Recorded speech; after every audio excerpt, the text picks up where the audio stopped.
Ainsi, même McLaren ne réparera pas la 720S que j'ai achetée à Amsterdam. Vous n'auriez pas le droit de le faire aujourd'hui. Il semble donc que ça dépende de nous. S'envoler pour Amsterdam afin de dépenser 60 000 livres pour cette 720S accidentée commence à ressembler à une grosse erreur. Oh mon Dieu! Après l'avoir ramené au Royaume-Uni, on m'a dit que McLaren n'autoriserait pas la réparation du tube de carbone. Tout ce que nous pouvons réparer, c'est une zone de cette taille. Et maintenant quoi? Il ne me reste plus qu'à trouver un moyen de remettre cette McLaren 720S sur la route. Comment est-ce qu'on va retirer ça de cette remorque? Ne t'inquiète pas, j'ai un plan. D'accord, je ne pense pas que ce sera aussi facile. Si, c'est facile. Je sais comment je vais m'y prendre. Il sait comment il va s'y prendre. La première étape consistait à sortir la McLaren de la remorque, ce qui est plus facile à dire qu'à faire. L'un des côtés n'a pas de roue ni de suspension, ni de moyeu de roue.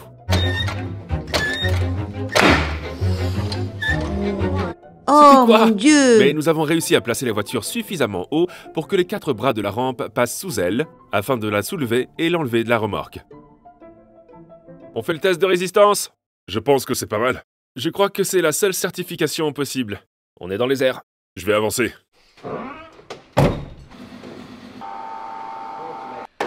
Nous ne savons donc pas encore très bien par où commencer, mais au moins, nous l'avons retiré de la remorque et... Je pense que le principal facteur déterminant pour savoir si la voiture sera réparable ou non est de savoir si le moteur fonctionne. Nous l'avons presque fait démarrer dans la dernière vidéo. Wow! Oh! Mais il y avait une fuite d'huile. Il y a de l'huile qui sort. Hé, attends, éteins! J'espère que ça vient de la boîte de vitesse. Ouais, il s'avère que ça vient de la boîte de vitesse. Regardez. Oh non! Regarde là. C'est donc... Oh non! Il s'agit du refroidisseur d'huile de la boîte de vitesse, qui se trouve en fait à l'arrière de la boîte de vitesse, ce qui est assez surprenant. Nous voulons essayer de le faire démarrer, mais nous ne voulons pas que toute l'huile sorte comme ça. Donc, on va procéder à une réparation professionnelle avec un peu de mastic. Et c'est exactement ce que nous allons faire, mais pas avec du mastic, avec du Tiger Seal à la place. Nous faisons une solution temporaire, suffisante pour retenir l'huile afin de pouvoir démarrer la voiture, en espérant que cela fonctionnera. Tu t'en sors très bien, vas-y, continue. Je vais crier si ça s'arrête pas. D'accord. Prêt? Ouais. Je dis go au centre McLaren. Nous y voilà.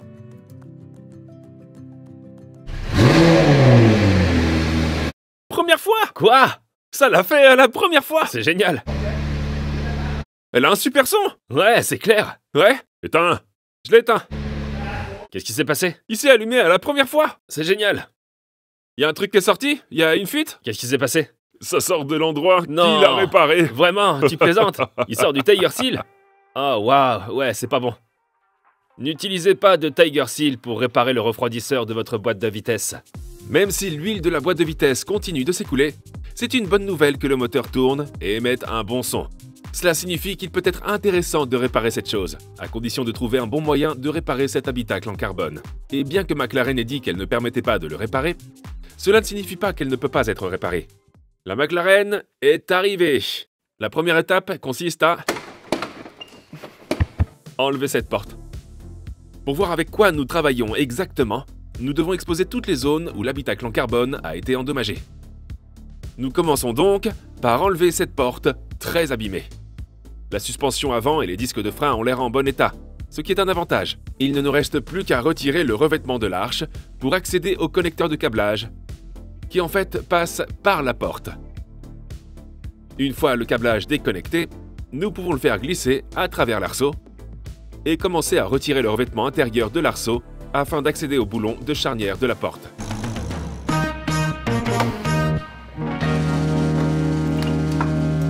Oh! Le poids! Mets-la par terre. En tant que technicien McLaren, ça n'est pas réparable. Nous devons maintenant mettre à nu d'autres dommages ici et voir si on peut effectuer nos réparations en fibre de carbone. Maintenant, la porte est enlevée.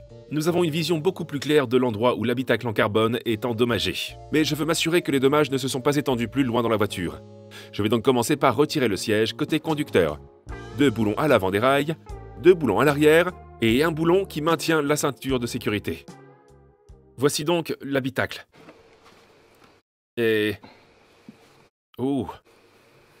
Est-ce qu'il y a des dégâts ici? Ça a l'air bien, non? Ça a l'air bien, mais... On enlève ça.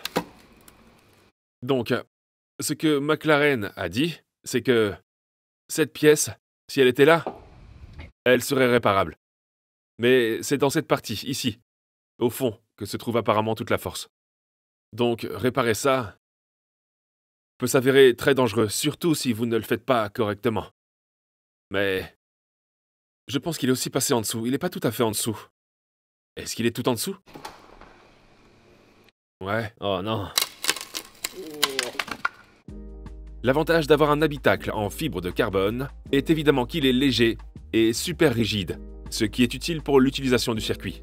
L'inconvénient est que lorsque le carbone est endommagé, il est presque impossible de le réparer. Surtout à l'endroit où il a été endommagé. Je pense que l'ensemble va devoir être remplacé. Je pense que c'est littéralement la seule option qui s'offre à nous. Si on remplace le tout, et je sais que c'est un travail énorme, mais tout dépendra du coût total de l'habitacle en carbone. Appelons McLaren, et on va d'abord voir combien coûte un habitacle de McLaren, avant d'aller où que ce soit, et ensuite on pourra prendre une décision. Bonjour, vous êtes chez McLaren, comment puis-je vous aider? Bonjour, ça va paraître un peu bizarre, mais j'ai une McLaren 720S, et il semble qu'elle va avoir besoin d'un remplacement d'habitacle. Est-ce que c'est quelque chose qu'on peut acheter, ou est-ce que la voiture vient comme ça? C'est quelque chose que vous pouvez acheter, oui. Oh, d'accord. La limite étant que McLaren est assez fermé à la fourniture d'une voiture en externe. D'accord. Il s'agirait donc d'une réparation qui devrait probablement être effectuée dans un atelier McLaren ou dans une carrosserie McLaren. Mais je suppose que vous n'avez pas de prix fixe ou quoi que ce soit de ce genre, c'est juste pour que nous ayons un prix approximatif et que nous puissions nous dire « Ok, ça vaut le coup » ou alors on est complètement à côté de la plaque. Non, il n'y a malheureusement rien de prévu sur le portail. Je suis désolé de ne pas pouvoir vous venir en aide. Donc il n'y a pas de prix fixe pour installer un nouvel habitacle sur la McLaren. Ce qui peut finir par coûter cher. Et si vous optez pour cette solution, le travail doit être effectué par McLaren eux-mêmes. Ce qui est compréhensible. Quelles sont nos autres options? Nous avons alors cherché sur eBay et trouvé un habitacle d'occasion pour 35 000 livres sterling. Ça en vaut pas la peine. Je pense que l'habitacle a été retiré de cette voiture. Ouais, donc on a payé 60 000 livres pour une voiture complète et 35 000 pour un habitacle, donc ça a pas l'air bon. Nous étions perplexes. Jusqu'à aujourd'hui.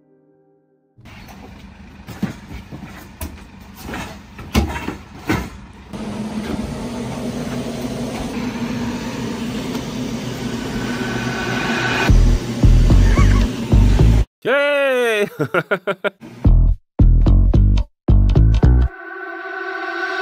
Nous avons un habitacle complet pour une McLaren 720S.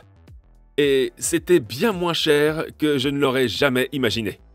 5 500 livres sterling pour un habitacle complet. Et regardez. Vous pouvez voir que je peux littéralement la soulever. Cependant, nous avons déjà constaté quelques problèmes. Et je sais pas ce qu'on va faire. Il s'agit d'un habitacle à conduite à droite, et nous avons une voiture à conduite à gauche. Donc tous ces trous ici, vous voyez ici, ce trou est légèrement plus grand que ce trou-là, et qui a des parties différentes qui sont découpées. Ça, c'est pour le réservoir de frein. Et voici la crémaillère de direction. J'envisagerais de passer d'une voiture à conduite à gauche à une voiture à conduite à droite. Mais pour ce faire, nous aurions besoin d'une nouvelle crémaillère de direction, d'un nouveau tableau de bord, d'un nouveau câblage et de nouvelles conduites de frein, et plein d'autres choses. Et si vous regardez dans cette voiture, le tableau de bord est complètement intact. Il n'est pas vraiment utile de le remplacer. Ça ne ferait qu'augmenter des coûts inutiles. Donc, même si nous avons maintenant un habitacle qui était super bon marché, je ne m'attendais pas à rencontrer deux bacs différents. Un avec la conduite à droite et l'autre avec la conduite à gauche. Mais en attendant, nous n'avons pas de temps à perdre. La seule façon de remettre cette voiture sur la route est d'intervertir les habitacles, que nous la convertissions à la conduite à droite ou que nous conservions la conduite à gauche. Nous devons maintenant retirer toutes les pièces endommagées de la voiture pour savoir ce que nous devons commander. Avec un habitacle à 5 500 livres sterling et une voiture à 60 000 livres sterling, tout va bien pour l'instant. C'est bon. Oh!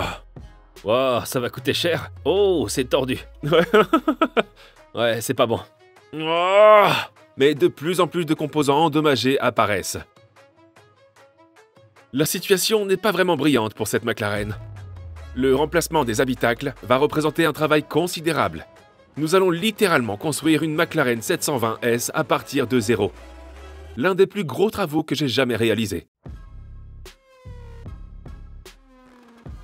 Aujourd'hui, nous ne savons pas exactement comment cette McLaren s'est écrasée. Nous pouvons découvrir la plus grande partie de l'histoire de cette voiture en la vérifiant à l'aide de cars verticales. Et vous pouvez tous faire la même chose avec vos voitures. Waouh! C'est la norme? Il s'est avéré que ce n'était pas un échappement standard, car ce dernier est équipé d'un boîtier arrière, alors que celui-ci n'est constitué que de tuyaux. Quoi qu'il en soit, revenons à car vertical. Et regardez cette Mustang que j'ai vérifiée à l'aide de car vertical. Je viens d'entrer le numéro VIN et je vois immédiatement 2 voyants jaunes, ce qui signifie que je dois y prêter attention. L'avantage, c'est que la voiture n'a jamais été volée et qu'il n'y a pas de crédit en cours. Mais un voyant jaune indique que la voiture a été impliquée dans un accident. Et je peux même voir les photos de la vente aux enchères de la voiture sur le site web de la vente aux enchères de voitures accidentées. En outre, il y a eu un retour en arrière sur le plan du kilométrage. Je peux voir le graphique du kilométrage complet, puis le point sur lequel le kilométrage a été ramené. Waouh! Il s'agit d'une conception intéressante. Je peux même voir ici une chronologie complète de la voiture, quand elle a été achetée, quand elle a été vendue, et cette voiture a même été exportée au Royaume-Uni depuis les États-Unis. Assurez-vous donc de vérifier votre voiture en utilisant car vertical, ou une voiture que vous êtes potentiellement sur le point d'acheter. Vous pouvez le faire en cliquant dans la description ci-dessous. Et avec l'aide de mon code ici, vous pouvez bénéficier d'une réduction sur votre contrôle. Merci car vertical. Regardez ça, il s'agit d'un échappement de rechange, et je ne sais pas si vous pouvez voir le logo, mais il s'agit de tuyaux d'échappement Larini. Enlève-le! Faudrait pas le laisser tomber. C'est un Larini, c'est un Larini. Oh, et combien? Regarde! Combien ça coûte? C'est un Larini complet. Combien ça coûte un échappement Larini? Échappement Larini, j'ai trouvé. 7221 livres sterling juste pour la partie arrière. On peut pas le remplacer. Ouais, c'est cool, non? Je sais pas lequel a la plus mauvaise allure, celui-ci ou celui-là là-bas. Ouais, il y aura un moment où ça sera pire que ça. Ouais, c'est peut-être le cas maintenant. Vous l'avez peut-être remarqué, mais nous avons déjà commencé à démonter le moteur. Oh, encore une fuite. Wow! Wow! Le liquide qui vient de s'écouler provenait de la suspension.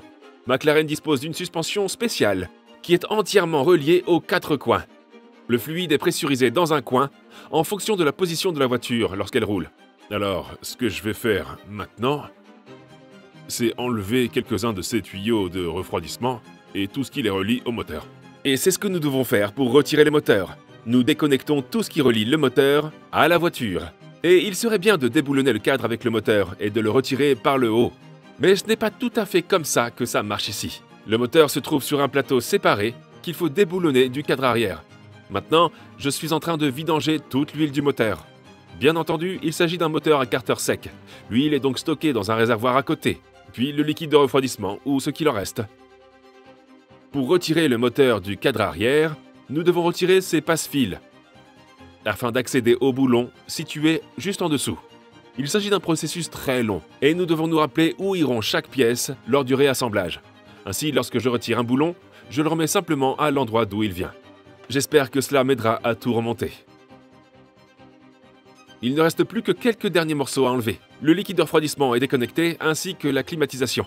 Il y a juste le carburant, qui n'est pas déconnecté. Mais nous pensons que ce sont ces 2 lignes rouges et vertes qui vont à la rampe d'injection. Et nous le découvrirons dans 1 minute, lorsque le carburant sera répandu partout. Ça va gicler partout, n'est-ce pas? Wow! Maintenant que le carburant est déconnecté, il ne reste plus que les derniers éléments pour relier le moteur au châssis arrière de la voiture. Tout ce qui le retient, pour l'instant, c'est ce support de moteur. Enfin, le support de la boîte de vitesse, qui est boulonné jusqu'ici, et pour lequel vous avez besoin d'extension 90-50. Et tout cela se trouve sur ce cadre, en bas, qui est séparé de l'ordinateur central. Je vais donc annuler cette opération sur l'angle droit. Oh! C'est ici qu'on découvre. Nous y voilà! C'est ici qu'on réalise si on a oublié quelque chose. Ouais, normalement, c'est là que ça se passe. La force. Plus d'énergie. Le boulon qui maintient le support de la boîte de vitesse était extrêmement serré.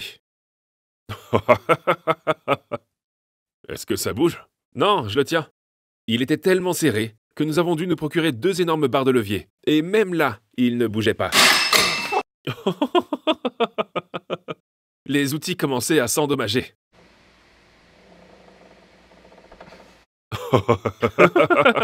Mais nous avons fini par le faire sortir.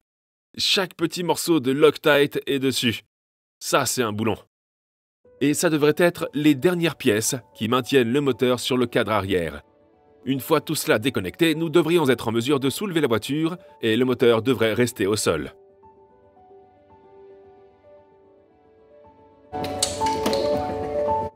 Bien joué. Ouais! Combien de tuyaux et de fils sont connectés à cette chose? Une autre réalisation que je n'aurais jamais cru possible lorsque j'ai commencé à reconstruire des voitures dans mon allée. Vous ne savez jamais ce qui vous attend. Ok, après tous ces efforts, on a enfin sorti le moteur de la voiture. Ce qui est l'une des premières étapes. Ensuite, il faut enlever tout ce cadre, tout le câblage, et bien d'autres choses encore. Et commencer à construire le tout sur cette coque, là-bas. Et le moteur est en panne, mais la bonne découverte, c'est que nous avons des filtres et des tuyaux de descente Larini Sport. Un échappement Larini qui vaut environ 8000 livres sterling. Et potentiellement, faites-le nous savoir, je pense que pendant que nous retirons ce moteur, nous pouvons améliorer les turbos et le rendre plus rapide lorsqu'il sera mis dans l'autre coquille. Ah, j'ai peur rien qu'en pensant à tout ce qui reste à faire. Merci beaucoup d'avoir regardé cette vidéo. Si vous l'avez appréciée, abonnez-vous et donnez-moi un like. Je vous donne rendez-vous dans la prochaine vidéo. Peace out. Oh là là! Il va certainement en avoir besoin d'un nouveau. Quoi, c'est cassé? Ouais. Pas beaucoup. Like a drug that I just can't deny, giving me the best.